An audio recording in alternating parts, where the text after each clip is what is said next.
किसका पलड़ा होगा भारी, कौन ले जाएगा बड़गाम असेंबली कॉन्स्टिट्यूंसी की आवाज असेंबली तक। अब इस वक्त का बड़ा सवाल ये खड़ा हो रहा है, बहुत सारे जो है मैदान में उतरे हैं। नेशनल पार्टीज की बात करें या आजाद उम्मीदवारों की बात करें तो सारे जो है अपने किस्मत जो है वो आजमा रहे हैं बड़गाम सीट के हवाले से। और अब ये कौन जो है बड़गाम की आवाज जो है असेंबली तक ले जाने में कामयाब होगा। और लगातार जिस तरह से बड़गाम के लोग जो है वो काफी ज्यादा निराश देखने को मिल रहे हैं, क्योंकि वो कह रहे हैं कि उमर अब्दुल्ला जो कि चीफ मिनिस्टर यूटी के हैं, उन्होंने भारी वोटों से वहां पर जीत दर्ज की थी। और उन्होंने ये कहा था कि जब मैं वहां पे अपनी सीट को बरकरार रखूंगा जहां मैं भारी वोटों से जीत दर्ज कर सकता हूं। और उन्होंने बड़गाम में जीत दर्ज की थी और उसके बाद उन्होंने बड़गाम की सीट को ही अलविदा कह दिया था और उन्होंने रिजाइन दिया था बड़गाम सीट पे। और उन्होंने अपनी सीट जो है वो गांधीनगर में बरकरार रखी थी। और अब यहाँ पर बड़ा सवाल है कि क्या अब ये सीट जो है नेशनल कॉन्फ्रेंस के हक में जाने वाली है। हमारे साथ इस वक्त जर्नलिस्ट सईद उबैद भी मौजूद है। उबैद, आपको क्या लग रहा है कि ये जो बड़गाम की सीट है किसके हक में जाने वाली है? अगर हम पीडीपी की बात करें वो भी अब मैदान में है, जो बीजेपी के है उन्होंने भी अपनी कैंडिडेट का ऐलान कर दिया है। और उसके साथ साथ नेशनल कॉन्फ्रेंस जो है सूत्रों से पता चला है कि जो आगा महमूद साहब है वो अब फील्ड में उतरने वाले हैं, अपना किस्मत आजमाने वाले हैं। क्या लग रहा है आपको? मलिक साहब, आपका बहुत बहुत शुक्रिया। जिस तरह से आपका सवाल है कि कौन जो है आपकी बार जीत हासिल करेगा बड़गाम कॉन्स्टिट्यूंसी में, क्योंकि अगर हम देखते हैं कि अभी जो है हमारे पास जो खबर आ रही है कि भारतीय जनता पार्टी की तरफ से आगा सईद मोहसिन साहब मैदान में है, उसके साथ साथ आगा मुंतजिर जो कि पीपल डेमोक्रेटिक पार्टी से बिलोंग करता है वो भी मैदान में है। उसके साथ साथ अगर सोर्सेज की माने ये खबरें गर्दिश कर रही है कि आगा महमूद को जो है मैंडेट दिया जाएगा, क्योंकि आगा महमूद की बात करेंगे तो बड़गाम कॉन्स्टिट्यूंसी के ही रहने वाले हैं। और उस हिसाब से लगता है कि वोट बेल्ट जो है आगा महमूद के पास भी काफी ज्यादा है।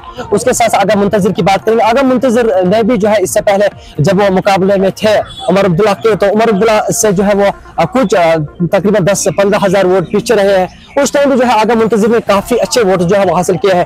क्योंकि मेरा ये नजरिया है, जो हमारे पास सोर्सेस खबरें आ रही है कि अगर आगा महमूद को मैंडेट दिया जाए तो मुझे लगता है पीपल डेमोक्रेटिक पार्टी और नेशनल कॉन्फ्रेंस के दरमियान मुकाबला काफी ज्यादा दिलचस्प देखने को मिलेगा, क्योंकि ये जो क्लोज कंटेस्ट जो है इन दोनों पार्टीज के दरमियान जो है देखने को मिलेगा। और एक तरफ से एक बहुत बड़ा झटका जो है एनसी को भी लगा है। आगा सईद रुहुल्लाह मेहंदी ने साफ तौर पर यह क्लियर किया है कि मैं कैंपेनिंग के दौरान कोई भी उम्मीदवार खड़ा करेंगे मैं कैंपेनिंग का हिस्सा नहीं बनूंगा। लोग अपने वोट का हकदार है, लोग किसको चुने, लोग किसको वोट डालें और वो लोग जो है वो खुद डिसाइड करेंगे। आगा सईद रुहुल्लाह का कोई उसमें रोल नहीं होगा। तो कहीं ना कहीं जो है मुझे लगता है अगर आगा महमूद को मैंडेट दिया जाएगा और पीपल डेमोक्रेटिक पार्टी और नेशनल कॉन्फ्रेंस के बीच में जो है मुकाबला काफी करीब से जो है वो देखने को मिलेगा। यहाँ पर आपने बात की है कि आगा रुहुल्लाह साहब जो है एमपी भी है और उन्होंने ये कहा कि मैं जो एनसी को वहां पे सपोर्ट नहीं करूंगा, कैंपेनिंग नहीं करूंगा। और उसके साथ साथ अगर हम बात करेंगे नजीर अहमद खान जो कि साबिका डीडीसी चेयरपर्सन बड़गाम रह चुके हैं, वो भी मैदान में उतरे हैं और वो भी अपनी किस्मत आजमा रहे हैं। उसको आप किस नजरिए से देख रहे हैं? क्या नजीर अहमद खान जो है वहां पर अपनी जीत दर्ज करने में कामयाब हो सकता है? जी, आपका सवाल दुरुस्त है और आपने एक अच्छा सवाल किया है और लोग भी जानना चाहते हैं, क्योंकि अवामी इत्तेहाद की बात करेंगे तो अवामी इत्तेहाद पार्टी ने बीरवा खास कर बात करेंगे तो अच्छे वोट हासिल किया है पूरे कश्मीर में। पार्लियामेंट इलेक्शन थे, बारामूला की बात करेंगे तो वहां पे अच्छे खासे वोट जो है वो हासिल किया है अवामी इत्तेहाद पार्टी ने। उसके बाद आपको लगा, आप इस बात से वाकिफ है किस तरह से फिर बहुत से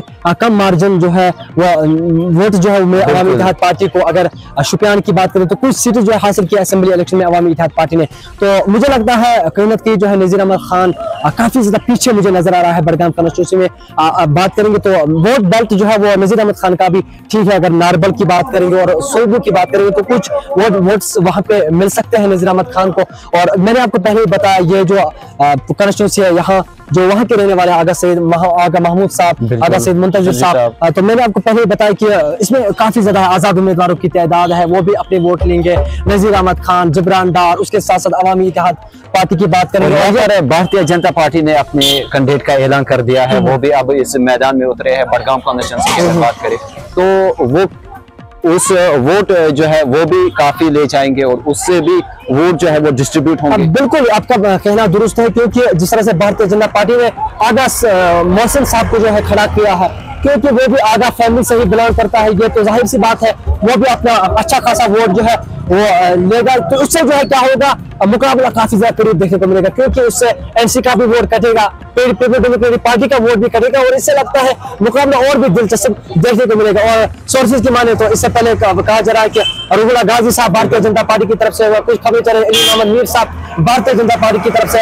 अब ये खबर आ रही है आगे से मौसम बीजेपी की तरफ से, मुझे लगता है कि मुकाबला जो है और भी दिलचस्प होने वाला है। बहुत बहुत शुक्रिया उबैद आपका। बहुत बहुत शुक्रिया। हम आपको बता दें कि बड़गाम के लोग जो है लगातार ये कह रहे हैं कि हमारे साथ सौतेली माँ का सलूक किया जा रहा है, और हमें जो भी यहाँ पे आता है हमारे काम जो है वो सही तरीके से नहीं किए जाते हैं। और आपने काफी वीडियोस भी देखे होंगे, वहां की जो पाइपलाइंस है वो भी कहीं ना कहीं खस्ताहाली का शिकार हो चुके हैं, उसके साथ साथ सड़कें भी अभी खस्ताहाली का शिकार हो चुकी है। और वो कह रहे हैं कि हमें ऐसा उम्मीदवार होना चाहिए जो हमारी बात असेंबली में करे, असेंबली में उठाए, और हमारे जो मसाइल है, मुश्किलात है, उनका हल होना चाहिए।